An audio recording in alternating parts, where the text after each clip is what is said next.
जब इसको हम इस न्यूक्लियोसाइड्स को हम जब इनऑर्गेनिक एसिड्स के प्रेजेंट में हाइड्रोलाइसिस कराते हैं तो हमारा यहाँ पे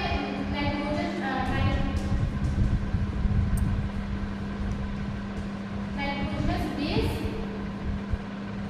और प्लस इसके बाद पेंटोस शुगर प्राप्त होता है।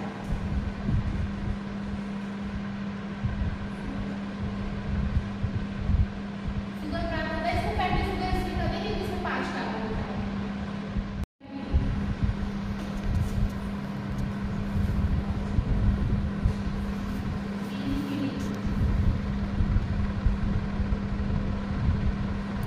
प्यूरिन होता है, प्यूरिन होता है। प्यूरिन में जो होता है, प्यूरिन में दो होते हैं, एक होता है एग्रीन, दूसरा होता है ग्वानिन। और जो पिनाकिलिन में होते हैं, 3 होते हैं।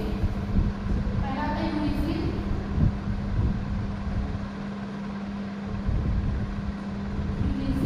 दूसरा होता है साइटोसिन,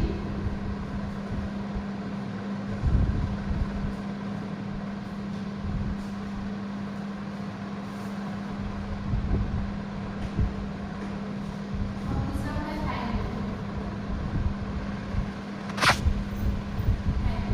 ये जो होता है एग्रीन और ग्वानिन, ये दोनों आरएनए में आरएनए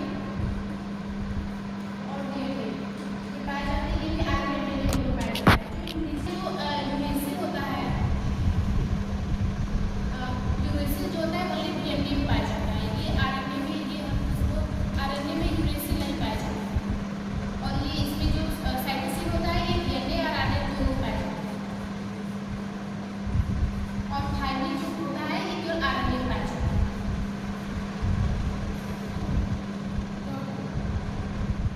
और पॉलीथीन जो है दो समूह से मिलकर बना है। पॉली और इथिन पॉली का जो मतलब जो होता है बहुत सारा मेनी पॉली का मतलब होता है बहुत मेनी और इथिन का मतलब होता है CH2 डबल बॉन्ड CH2। और इसमें जब दो डबल बॉन्ड को तोड़ेंगे तो इसमें फ्री रेडिकल आ जाएंगे। फिर इथिन जो है ढेर सारे इथिन से मिलकर पॉलीथीन बना है। मतलब ढेर सारे इथिन जुड़ेंगे, पॉली मतलब ढेर सारे। तो ढेर सारे मतलब यहाँ पर जो लोड फ्री रेडिकल है, वहाँ पर हम इधर जो है कार्बन एटम जोड़ देंगे।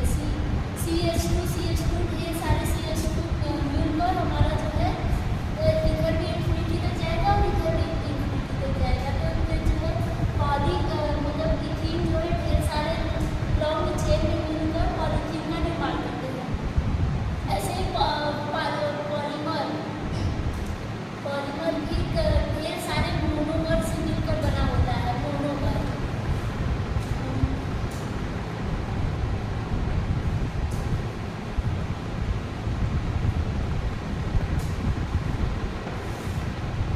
तो पॉलीमर भी ढेर सारे मोनोमर से मिलकर बना होता है।